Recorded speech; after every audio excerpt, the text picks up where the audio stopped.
Hi everyone, और इस chapter के अंदर हम बात करने वाले हैं टेम्पलेट्स के बारे में। तो टेम्पलेट्स क्या होते हैं? टेम्पलेट्स हमारे लेआउट्स होते हैं। जैसे हमने रेज्यूमे टेम्पलेट्स की ऑलरेडी बात कर रखी है। अगर हमारे पास रेज्यूमे का एक लेआउट आ जाए, एक टेम्पलेट आ जाए, तो उसमें मैं भी अपनी इन्फॉर्मेशन भर के अपने लिए पर्सनल एक रेज्यूमे बना पाऊंगी और आप भी उस टेम्पलेट के अंदर अपनी इन्फॉर्मेशन भर के अपने लिए एक रेज्यूमे बना पाएंगे। तो इस तरीके से टेम्पलेट्स हमारे फिक्स लेआउट्स होते हैं जिनसे मल्टीपल रिजल्ट्स आ सकते हैं अगर उनमें अलग अलग इन्फॉर्मेशन भर दी जाए। तो अब जैसे इसमें पाथ पैरामीटर्स का एग्जाम्पल लें तो हमने डिस्कस किया था कि पाथ पैरामीटर्स कुछ इस तरीके से काम करते हैं कि हमारे पास एक वेरिएबल आ जाता है इस तरीके से, और इस वेरिएबल के अंदर लेट्स सपोज हमने यूजर नेम की जगह स्लैश अपना कॉलेज लिखा तो हमारे वेरिएबल के अंदर अपना कॉलेज आ जाएगा। अगर हमने स्लैश ABC लिखा तो हमारे वेरिएबल के अंदर ABC आ जाएगा। अगर हमने स्लैश XYZ लिखा तो हमारे यूजर नेम के अंदर XYZ आ जाएगा। तो ये क्या है? ये एक तरीके से एक टेम्पलेट है जिससे हम अलग अलग राउट्स को क्रिएट कर सकते हैं। उसी तरीके से हमारे पूरे के पूरे पेज को क्रिएट करने के भी टेम्पलेट्स होते हैं। इसके लिए एग्जाम्पल देखते हैं। अगर हम इंस्टाग्राम के पेज पर जाएं तो इंस्टाग्राम पर इस तरीके का पेज हमें दिखाई देगा।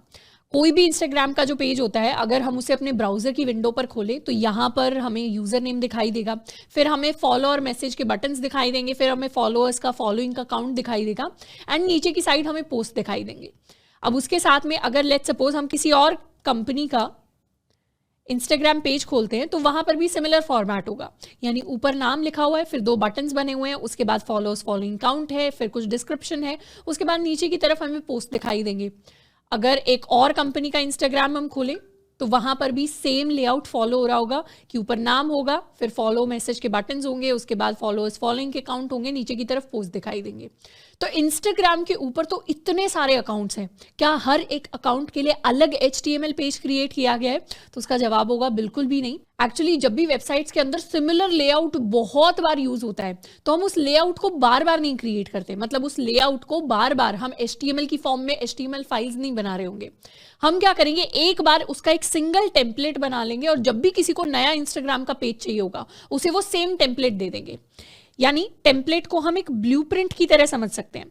हमारे पास एक ब्लूप्रिंट होता है, अगर हमारे पास ब्लूप्रिंट हो तो उससे सारी की सारी चीजें बनाई जा सकती हैं। हमें ब्लूप्रिंट को तो एक बार बनाना पड़ता है पर उसकी जो कॉपीज निकलती हैं वो मल्टीपल कॉपीज हो सकती हैं। जैसे कार का जब भी मॉडल डिजाइन होता है, एक कार को जब भी जो डिजाइनर्स होते हैं डिजाइन करते हैं वो एक ही बार डिजाइन करते हैं, उसके बाद बहुत सारी अलग अलग कार्स हम प्रोड्यूस कर सकते हैं। कार्स के अंदर अलग अलग हम कलर्स डाल सकते हैं, अलग अलग फीचर्स एक्स्ट्रा ऐड कर सकते हैं।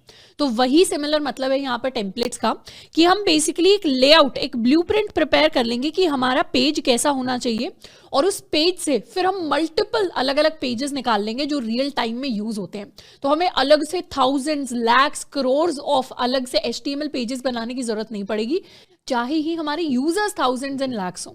तो उसके लिए हम टेम्पलेटिंग को यूज करते हैं। अब टेम्पलेटिंग को अचीव करने के लिए बहुत सारे अलग अलग टूल्स होते हैं। हैंडल बार्स एक काफी पॉपुलर टूल है। इसके अलावा जिस टूल को हम यूज करेंगे EJS, ये भी काफी पॉपुलर टूल है। EJS की फुल फॉर्म होती है एम्बेडेड जावास्क्रिप्ट टेम्पलेट्स।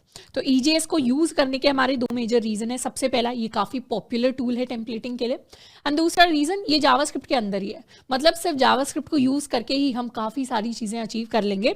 तो EJS की बात करें तो it is a simple templating language that lets you generate HTML markup with plain JavaScript. यानी हम EJS की हेल्प से एक HTML टेम्पलेट्स बना पाएंगे जिसके अंदर हम जावास्क्रिप्ट का लॉजिक भी लिख पाएंगे। उसको हम धीरे धीरे करके देखेंगे कि कैसे अचीव करना है, पर बेसिकली यही हमारा मोटिव रहेगा कि इस चैप्टर के अंदर हम टेम्पलेट्स कैसे बनाने हैं कि हमें हजारों पेजेस ना क्रिएट करने पड़े, ऑटोमेटिकली अलग अलग यूजर के हिसाब से, अलग अलग इन्फॉर्मेशन के हिसाब से हमारे लिए वो पेजेस क्रिएट हो जाएं with the help of templates. वो चीज हम सीखने वाले हैं। अब EJS को जब हम इंप्लीमेंट करेंगे तो हम उसे छोटे छोटे एग्जाम्पल्स के थ्रू इंप्लीमेंट करके देखने वाले हैं कि ये एक्चुअली काम कैसे करता है। तो सबसे पहले क्या करेंगे, सबसे पहले अपनी हम एक डायरेक्टरी बना लेते हैं।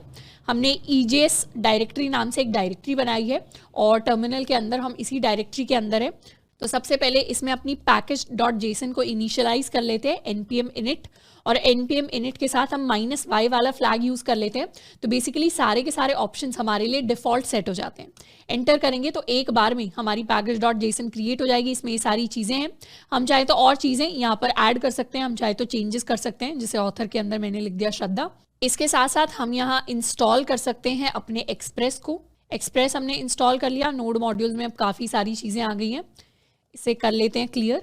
एंड EJS को भी हमें इंस्टॉल करना पड़ेगा। EJS को इंस्टॉल करने के लिए हम लिखते हैं npm i EJS, इसको कर लेते हैं इंस्टॉल। एंड अब नोड मॉड्यूल्स में हम जाएंगे। डिपेंडेंसीज में तो दिख ही रहा है, इसके साथ साथ हमारा EJS का एक पूरा फोल्डर या नोड मॉड्यूल्स में हमारे पास बनकर आ गया है। और साथ के साथ इस डायरेक्टरी के अंदर हम अपनी index.js नाम की एक फाइल बना लेते हैं। तो ये हमारी index.js नाम की फाइल, और अभी हमारे पास क्या हो गया, अभी हमारे पास EJS इंस्टॉल होकर आ गया है। अब बात करते हैं कि EJS को एग्जैक्टली हम यूज कैसे करते हैं, और जब हम टेम्पलेट्स कह रहे हैं कि हम टेम्पलेट्स बनाएंगे, उसका एग्जैक्टली मतलब क्या होता है। अब सबसे पहले तो index.js के अंदर हम कुछ कुछ चीज़ें करने वाले हैं। हम अपना एक्सप्रेस जो है उसे रिक्वायर कर लेंगे, तो यहाँ पर रिक्वायर कर लेते हैं एक्सप्रेस को। एंड उसके साथ साथ हम अपनी ऐप को क्रिएट करेंगे एग्जीक्यूट करके एक्सप्रेस को। app.listen, अपना पोर्ट हम डिफाइन कर लेते हैं, const port is equal to 8080 and app.listen port. And उसके साथ साथ हम अपना कॉल बैक क्रिएट कर लेंगे, और यहाँ हम प्रिंट करवा देंगे console.log listening on port, and यहाँ हम अपना पोर्ट नंबर लिख देते हैं। इसे कर लेते हैं सेव, एंड यहाँ से कर लेते हैं क्लियर। अब हम इसे रन करेंगे यूजिंग नोडमोन। अब आपने अगर नोडमोन को ग्लोबली इंस्टॉल नहीं किया था लास्ट सेशन के अंदर, तो आपको इसे दोबारा से लोकली इंस्टॉल करना पड़ेगा, नहीं तो मेरी एडवाइस यही रहेगी कि हम नोडमोन को ग्लोबली इंस्टॉल कर लें। तो हम स्टार्ट कर लेंगे अपने सर्वर को। तो हमारा सर्वर स्टार्ट हो चुका है। अब बात करते हैं कि EJS को हम एग्जैक्टली यूज कैसे करेंगे।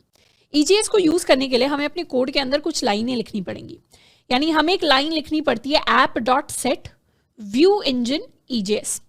ऐप के अंदर एक हमारा फंक्शन होता है सेट करके, जो व्यू इंजन को सेट कर देगा टू EJS। अब यहाँ पर व्यू इंजन का क्या मतलब है, अब एक बार इस लाइन को पहले लिख लेते हैं।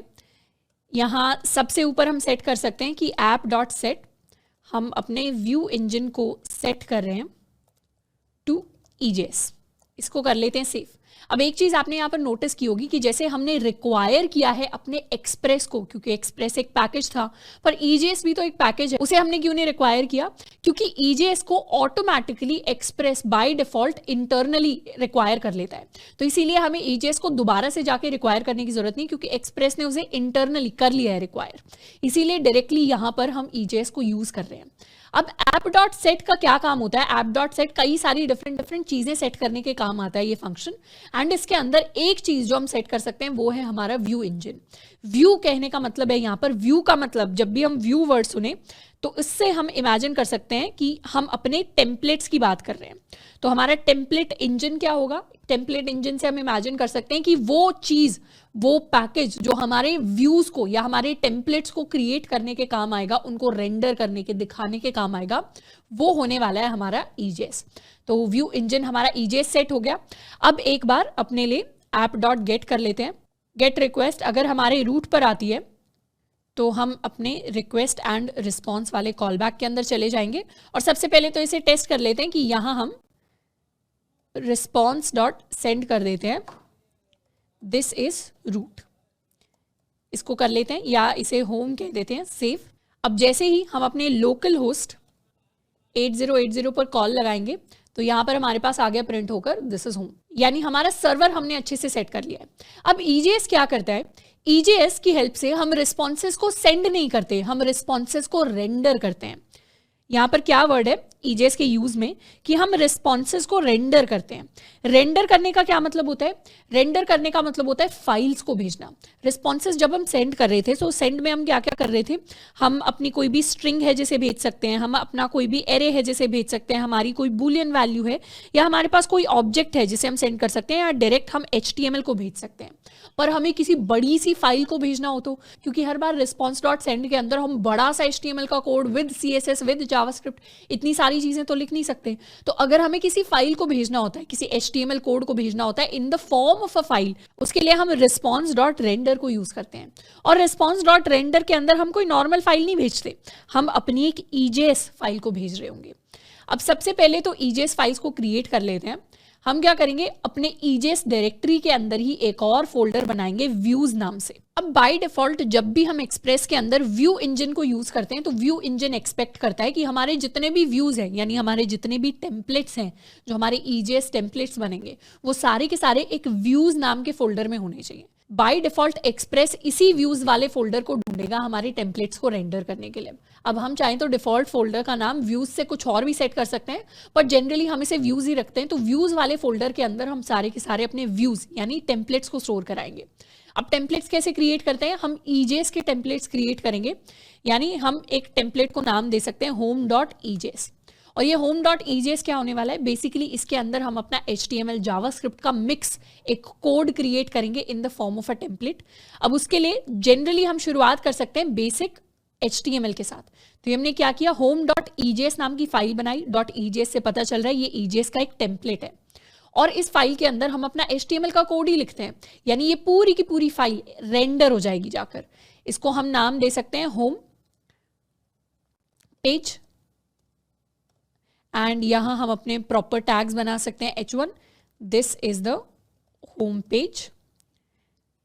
हम एक पैराग्राफ बना सकते हैं जिसके अंदर हम रैंडम टेक्स्ट जो है वो इंसर्ट कर देंगे। उसके साथ साथ लास्ट में हम कोई रैंडम बटन बना सकते हैं, क्लिक मी। एंड इस तरीके से एक काफ़ी सारा कोड है जिसको हम डायरेक्टली अगर response.send के अंदर लिखते तो शायद बहुत बल्कि और बहुत अजीब सा हमारा कोड हो जाता, बट यहाँ हमने सिंपली इसे एक ईजेस टेम्पलेट के अंदर एक फाइल के अंदर लिख दिया है। अभी इस कोड के अंदर कुछ ऐसा सीखने लायक नहीं है क्योंकि ये बहुत बेसिक HTML है जिसको हमने लिखा है। अब index.js के अंदर हम क्या करेंगे, जब हम response.send कर रहे थे उसकी जगह हम response.render करेंगे, और रेंडर के अंदर हम भेज रहे होंगे home.ejes वाली अपनी फाइल को। इसे सेव कर लेते हैं। अब यहाँ पर हमारे दिमाग में सबसे पहला सवाल ये आना चाहिए कि home.ejes response.render को कैसे पता चलेगा कि home.ejes है कहाँ पर, क्योंकि home.ejes तो हमने व्यूज वाले फोल्डर में बनाई है।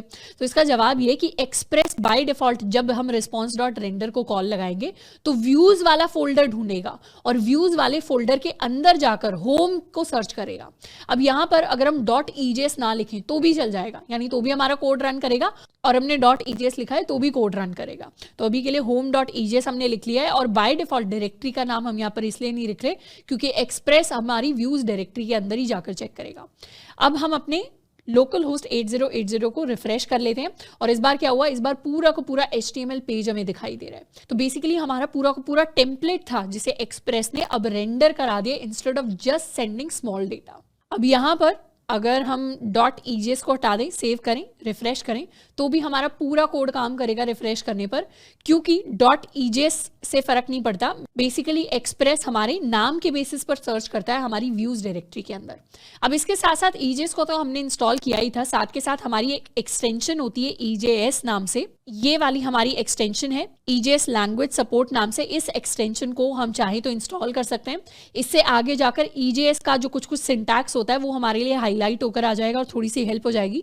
तो इस एक्सटेंशन को हम इंस्टॉल कर लें जल्दी से जल्दी जाके। अब नेक्स्ट हम छोटी सी चीज़ नोटिस करने वाले हैं। अपने एक बार सर्वर को हम स्टॉप करेंगे। अभी हम कहाँ पर है, हम EJS डायरेक्टरी के अंदर है। तो एक बार क्या करेंगे, हम इसकी पेरेंट डायरेक्टरी के पास जाएंगे, मतलब cd ... करके हम बैकएंड, इसकी पेरेंट डायरेक्टरी है, बैकएंड के अंदर अगर चेक करें तो हमारे पास 3 फोल्डर्स हैं। इसमें से एक था हमारा EJS डायरेक्टरी। हम चाहें तो अपने इस वाले सर्वर को, जो हमारा EJS डायरेक्टरी के अंदर index.js का सर्वर है, इसको यहाँ से भी स्टार्ट कर सकते हैं। स्टार्ट करने के लिए हमें सिंपली करना पड़ेगा nodemon और फिर अपनी EJS डायरेक्टरी और उसके अंदर index.js। तो ये स्टेटमेंट अगर हम लिख देंगे तो हम अपने सर्वर को बाहर से भी स्टार्ट कर सकते हैं। एंटर किया तो हमारा सर्वर स्टार्ट हो गया। सर्वर के अंदर एक बार index.js में हम एक और राउट क्रिएट करते हैं, इसको लिखेंगे /hello, और ये क्या करेगा, हमारे लिए एक रिस्पॉन्स सेंड करेगा जिसमें हमें मैसेज मिलेगा हेलो। तो ये हमने क्रिएट कर दिया। तो अब अपने लोकल होस्ट 8080/hello पर जाएंगे तो क्या कर रहा है, हेलो हमारे लिए वर्क कर रहा है। अब दोबारा से रूट पर जाएं और इसे रिफ्रेश करें तो इस बार हमारे पास क्या आएगा, इस बार हमारे पास एरर आएगा। एरर को ध्यान से देखें तो एरर में लिखा हुआ है failed to look up view home.ejes in views directory. यानी हमारे कोड को व्यूज डायरेक्टरी के अंदर home.ejs दिख ही नहीं रहा, और वो व्यूज डायरेक्टरी को कहां सर्च कर रहा है, हमारा code by default views directory को बैकएंड के अंदर सर्च करने की कोशिश कर रहा है। यानी जहां से सर्वर रन हुआ है वहां वो व्यूज को सर्च करने की कोशिश कर रहा है। जहां पे index.js जिसके थ्रू हमने अपने सर्वर को रन किया है, उसके पेरेंट फोल्डर यानी ejs डायरेक्टरी के अंदर व्यूज सर्च नहीं हो रहा, व्यूज वहां सर्च हो रहा है जहां से हमारा सर्वर रन हुआ है, यानी हमारे बैकएंड डायरेक्टरी के अंदर। तो ये दिखाता है कि हमारा कोड अभी उस स्थिति के अंदर है जिसमें अगर ejs डायरेक्टरी के अंदर रहकर ही हम अपने सर्वर को रन करें तभी ये कोड काम करेगा, नहीं तो हमारे जो व्यूज हैं वो कभी रेंडर ही नहीं हो पाएंगे। अगर हमें इस चीज को चेंज करना है कि ऐसा ना हो और हम इस तरीके से डिफाइन कर दें कि हमारे व्यूज वाला ये फोल्डर हमेशा ejs डायरेक्टरी के अंदर ही मिलेगा, तो उसके लिए हम एक लाइन लिख सकते हैं विच इज app.set, और इसमें हम लिख देंगे व्यूज, एंड व्यूज के लिए हम एक फंक्शन यूज करेंगे path.join नाम से। path.join के अंदर हम अंडरस्कोर अंडरस्कोर डायरेक्टरी नेम लिखेंगे एंड एक सेकंड पैरामीटर पास करेंगे जिसका नाम है व्यूज। इसको कर लेते हैं हम /views और इसको कर लेते हैं सेव। यहाँ पर path.join आएगा और ये पाथ एक्चुअली हमारा एक पैकेज होता है जिसे हमें ऊपर रिक्वायर करना पड़ेगा। तो पैकेज को रिक्वायर करने के लिए हम लिख सकते हैं const path is equal to require हमारा पाथ पैकेज। इसको कर लेते हैं सेव, एंड ये 2 लाइनें हमें लिखनी पड़ती हैं जिसकी मदद से हम बेसिकली क्या डिफाइन करने की कोशिश कर रहे हैं। सबसे पहले तो हम अपना पाथ नाम का एक पैकेज है जिसे रिक्वायर कर लेते हैं, उसके बाद हम ऐप के अंदर सेट करते हैं व्यूज को टू दिस पाथ। बेसिकली हम कह रहे हैं कि हमारा जो व्यूज नाम का फोल्डर है वो आपको ऐसा नहीं है कि जहां से आप सर्वर रन करेंगे वहां पर मिलेगा। हम बता रहे हैं कि ये जो व्यूज नाम का फोल्डर है ये हमें इस जगह पर मिलेगा। हम व्यूज वाले फोल्डर का यहाँ पर पाथ दिखाने की कोशिश कर रहे हैं। और क्या पाथ दिखाने की कोशिश कर रहे हैं? पाथ दिखाने के लिए हमने एक फंक्शन यूज किया है path.join। तो पाथ पैकेज के अंदर हमारा एक ज्वाइन नाम का फंक्शन होता है जो 2 पाथ्स को ज्वाइन करने के काम आता है। इसमें सबसे पहला पाथ हमने लिया है अंडरस्कोर अंडरस्कोर डायरेक्टरी नेम, जो बेसिकली हमारी index.js की जो हमारा सर्वर है जहां पर हमने कोड लिखा है उसकी करंट वर्किंग डायरेक्टरी है। तो index.js की करंट वर्किंग डायरेक्टरी क्या है? index.js की करंट वर्किंग डायरेक्टरी है बैकएंड के अंदर अभी जाकर हम जो ejs डायरेक्टरी की बात कर रहे हैं यहाँ पर ये पाथ हमारे इस डायरेक्टरी नेम के अंदर है और उसके आगे हम ज्वाइन करा रहे हैं /views। तो दोनों मिलकर हमें क्या देंगे? ये मिलकर हमें करेक्ट पाथ देंगे अपने व्यूज का। और फिर हम अपने ऐप को बता रहे हैं कि व्यूज को एक्सप्रेस को बता रहे हैं जब व्यूज को सर्च करो तो व्यूज को वहां मत सर्च करना जहां से हमारा सर्वर रन हुआ है, व्यूज को हमेशा इसी पाथ में जाकर सर्च करना। तो एक तरीके से व्यूज एग्जैक्टली है क्या, हम उसका हार्ड कोड करके एग्जैक्ट सही पाथ अपने एक्सप्रेस को जाकर बता रहे हैं। और जब हम इस पाथ को सेट कर देते हैं, इसे सेव कर लेते हैं, अब अगर हम जाकर लोकल होस्ट 8080 को रिक्वेस्ट करेंगे तो इस बार हमें अपना होम पेज अच्छे से दिखाई देगा। तो अब हमारे व्यूज जो हैं वो सही से सर्च हो रहे हैं और अब सही से रेंडर हो रहे हैं। इवन तो अभी भी हमने अपने सर्वर को अगर नोटिस करें तो यहाँ बैकएंड से स्टार्ट किया हुआ था, तो यहीं से अपने सर्वर को हम स्टार्ट कर सकते हैं। रिफ्रेश करेंगे तो भी हमारा कोड वर्क करेगा। तो जब भी हम टेम्पलेट्स को यूज करेंगे बाय डिफॉल्ट हमें क्या करना है? पाथ को रिक्वायर करना है और उसके बाद अपने व्यूज के पाथ को सेट कर देना है टू दिस कांस्टेंट पाथ, ताकि हमारे पास कभी भी एरर्स ना आए अगर हम बाहर से भी अपने सर्वर को रन कर रहे हैं तो। नेक्स्ट हम बात करने वाले हैं ejs के अंदर इंटरपोलेशन सिंटैक्स के बारे में। इंटरपोलेशन का क्या मतलब होता है? इसका मतलब होता है embedding expressions into marked up text. यानी जो हमारा HTML होता है उसके अंदर हम कुछ कुछ एक्सप्रेशंस डालेंगे जिनकी वैल्यूज बाद में इवैल्यूएट होंगी। इसको हम ऐसे इमेजिन कर सकते हैं जैसे हमने पहले स्ट्रिंग टेम्पलेट लिटरल्स के बारे में बात की थी, जिनको हम यूज करते आए हैं। जैसे हम बैकटिक के अंदर अगर लिख दें दिस इज अ एंड उसके बाद हम कोई वेरिएबल डिफाइन कर दें इस तरीके से नेम, तो हमारे बैकटिक्स क्या करेंगे? ये हमारा स्ट्रिंग टेम्पलेट लिटरल है, यहाँ पर ये जो नेम है ये एक वेरिएबल है और जब भी ये कोड रन करेगा तो हमारी स्ट्रिंग जो प्रिंट होगी वो दिस इज अ और उसके बाद जो भी नेम है, लेट्स सपोज अपना कॉलेज नेम है नेम वेरिएबल के अंदर, तो यहाँ पर जब भी चीज प्रिंट होगी तो नेम प्रिंट नहीं होगा, नेम के अंदर की जो वैल्यू है वो फाइनल आउटपुट में हमारे पास आ रही होगी। तो ये क्या है? ये हमने एम्बेड कर दिया अपना कोई भी चीज, यानी यहाँ हमने एक वेरिएबल एम्बेड कर दिया, उसकी वैल्यू को एम्बेड कर दिया। एम्बेड करना यानी किसी दूसरी चीज के अंदर कोई वैल्यू को ऐड कर देना। अब यहाँ तो सिर्फ हमने नेम्स ऐड किए तो ये तो बहुत छोटी चीज है, पर हमारे जो ejs टेम्पलेट्स होते हैं उनके अंदर हम पूरे जावास्क्रिप्ट के कोड एम्बेड कर सकते हैं, पूरा जावास्क्रिप्ट का लॉजिक एम्बेड कर सकते हैं। तो तो इसीलिए अब हम वो एम्बेडिंग देखेंगे कि कैसे अपने जावास्क्रिप्ट के एक्सप्रेशंस को हम ईजेएस के अंदर एम्बेड कर सकते हैं और उसी को हम अपना इंटरपोलेशन सिंटैक्स कहते हैं। तो बेसिकली ईजेएस को यूज करके हम अपने HTML को डायनेमिक बनाने वाले हैं। डायनेमिक यानी अभी तक हमारा जो HTML है उसके अंदर वही चीजें सर्व होती हैं जो हमने लिखी हुई हैं। यहाँ पर एग्जैक्टली सारा का सारा वही टेक्स्ट है, सारी की सारी वही एलिमेंट्स है जो हमने अपनी ईजेएस फाइल के अंदर अभी लिखे हुए हैं। पर ईजेएस का काम होता है अपने HTML को डायनेमिक बनाना, यानी रन टाइम पे जिस तरीके से हमारे पास इंफॉर्मेशन आ रही है उसी तरीके से हमारा पेज चेंज हो सकता है। उसको एक बार टेस्ट आउट करके देखते हैं कि कैसे चेंज होता है। अब ईजेएस के लिए हमारे पास ये हमारा पेज होता है ejes.co करके, जिसके अंदर सारा का सारा डॉक्यूमेंटेशन लिखा हुआ है। वैसे तो काफी छोटा सा पेज है। इसके अंदर ईजेएस में इंटरपोलेशन सिंटैक्स को अचीव करने के लिए वील गो टू टैग्स, यानी जैसे हमारे पास HTML के टैग्स होते हैं वैसे ही हमारे पास ईजेएस के भी टैग्स होते हैं। ईजेएस के टैग्स के अंदर हम अलग अलग चीजें लिखकर अपने HTML को डायनेमिक बना सकते हैं। जैसे अगर हमें सिंपली कुछ प्रिंट करवाना है तो उसके लिए अलग ईजेएस का टैग होगा। अगर हमें कोई फॉर लूप लिखना है तो उसके लिए अलग ईजेएस का टैग होगा। तो इस तरीके से अलग अलग ईजेएस के टैग्स होते हैं, जिसमें से सबसे पहला टैग और जो फेमसली यूज टैग है जिसको हम पढ़ने वाले हैं ये है हमारा लेस देन %। तो इस टैग के अंदर ये टैग क्या करता है, outputs the value into the HTML template, यानी हम कोई भी HTML का टेम्पलेट बनाएंगे उसके अंदर ये किसी आउटपुट को एम्बेड कर देगा। तो जिस तरीके का काम हमारे स्ट्रिंग टेम्पलेट लिटरल्स कर रहे थे, कुछ वैसा ही काम हमारे लिए ये वाला टैग करता है। और इस टैग के अंदर लिखा हुआ है HTML escaped। तो एक बार इसका हम एग्जाम्पल देखने वाले हैं। हम अपने home.ejes के अंदर जाएंगे और home.ejes के अंदर यहाँ हम एक नया टैग बना लेते हैं H3 करके, और H3 के अंदर हम लिखने वाले हैं टैग के बीच में less than, %, equal to and % greater than. तो ये क्या हो गया, ये हमारा टैग हो गया। जैसे हमारा ओपनिंग टैग होता है H3 और क्लोजिंग टैग इस तरीके से होता है स्लैश के साथ, तो वैसे ही ये हमारा ईजेएस का ओपनिंग टैग है और ये हमारा ईजेएस का क्लोजिंग टैग है। अब इसके बीच में हम कुछ भी लिख सकते हैं। लेट्स सपोज हम कोई नॉर्मल कैलकुलेशन लिखते हैं, हमने लिख दिया 1 + 2। अब हमें पता है 1 + 2 3 होता है, पर जनरली अगर हम H1 के अंदर लिखते 1 + 2 तो क्या होता, हमारा HTML तो सिंपली 1 + 2 ही प्रिंट करवा देता। पर क्योंकि हम यहाँ ईजेएस यूज कर रहे हैं, ईजेएस का मतलब डायनेमिक, तो वो यहाँ पर 1 + 2 का आउटपुट प्रिंट करवाएगा। क्योंकि ये टैग क्या करता है, आउटपुट करता है वैल्यू इनटू द टेम्पलेट। तो अब एक बार होम पेज पर जाते हैं, इसे रिफ्रेश करते हैं, तो यहाँ H1 में तो 1 + 2 आ रहा है, पर H3 में क्या आ रहा है, H3 में 3 प्रिंट होकर आ रहा है। इसको थोड़ा सा जूम कर लेते हैं। H3 में हमारे पास 3 प्रिंट होकर आ रहा है। यहीं पर अगर हम कर देते 1 × 2 एंड ऊपर भी करते 1 × 2, सेव, रिफ्रेश, तो यहाँ तो 1 × 2 प्रिंट होके आता, पर यहाँ 1 × 2 यानी 2 ही प्रिंट होके आता, हमारा फाइनल आउटपुट प्रिंट होकर आता। अब यहाँ पर इस टैग के सामने लिखा हुआ है HTML escaped।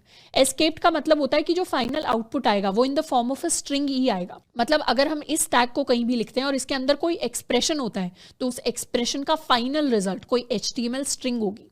जैसे 1 × 2 का फाइनल रिजल्ट एक HTML स्ट्रिंग है विच इज इक्वल टू 2। हम यहाँ पे 3 × 5 अगर लिख दें, सेव करें और यहाँ रिफ्रेश करें, तो फाइनल आंसर हो गया 15, जो हमारी एक HTML स्ट्रिंग है। इसके साथ साथ चाहे तो हम स्ट्रिंग और डिफरेंट मेथड्स को भी यूज़ कर सकते हैं। जैसे हम अपना मेथड यूज़ कर सकते हैं, हमारे पास कोई भी स्ट्रिंग है, अपना कॉलेज अगर हमने लिख दिया तो हम स्ट्रिंग के लिए अपना मेथड यूज़ कर सकते हैं जावास्क्रिप्ट का टू अपर केस। इसको कर लेते हैं सेव एंड यहाँ जाके रिफ्रेश, तो क्या हुआ, अपना कॉलेज अपर केस में हमारे पास आकर प्रिंट हो गया। इसी तरीके से अगर कोई एरे है, एरे के लिए हमारे पास कुछ मेथड है। जैसे लेट्स सपोज हमारे पास एक एरे है डिफरेंट एलिमेंट्स का, इसमें हेलो लिखा हुआ है, इसमें बॉन्जूर लिखा हुआ है, इसमें हमारे पास नमस्ते लिखा हुआ है। तो इस तरीके से 3 एलिमेंट्स का हमारे पास एक एरे है और हम चाहते हैं कि इस एरे का हमें 0 इंडेक्स वाला एलिमेंट मिल जाए। इसको करेंगे सेव एंड रिफ्रेश, तो यहाँ से क्या हुआ, 0 इंडेक्स पे जो एलिमेंट है वो हमारे लिए प्रिंट होकर आ गया। हम चाह रहे हैं इसका हमें 2nd इंडेक्स वाला एलिमेंट मिल जाए, रिफ्रेश करेंगे तो 2nd इंडेक्स वाला एलिमेंट हमारे पास आकर प्रिंट हो गया। तो बेसिकली यहाँ पर जो हम बेसिक जावास्क्रिप्ट लिख रहे हैं उससे जो भी फाइनल आउटपुट प्रोड्यूस हो रहा है उसे ये वाला टैग एक स्ट्रिंग के अंदर कन्वर्ट करता है और फिर उसे HTML के अंदर स्ट्रिंग की तरह ट्रीट किया जाता है। तो यहाँ हमने क्या किया, यहाँ हमने डायनेमिक HTML को क्रिएट करने की कोशिश की। अब यहाँ पर तो हमें अपने ईजेएस टैग्स के अंदर खुद से डेटा क्रिएट करना पड़ रहा है, पर जब भी हम अच्छे लेवल की डेवलपमेंट या अच्छे लेवल के प्रोजेक्ट्स पर काम करते हैं तब जनरली हमारे पास बैकएंड के साथ साथ हमारा डेटाबेस भी होता है। अब डेटाबेस एग्जैक्टली होता क्या है, उसके अंदर किस तरीके से काम करते हैं, उसको हम बाद में पढ़ रहे होंगे, पर अभी अगर हम बात करें तो जनरली हमारे पास बैकएंड के अंदर डेटा कहाँ से आ रहा होता है, हमारे डेटाबेस से आ रहा होता है। यानी अगर ये एरे है तो ये एरे हमारे पास नॉर्मली हम खुद से नहीं लिख रहे होंगे, इस तरीके का एरे टाइप डेटा हमारे डेटाबेस से आएगा। तो वो जो डेटा आता है वो जनरली हमारी index.js के अंदर डेटाबेस से आ रहा होता है, और जब भी हम रिस्पॉन्स को रेंडर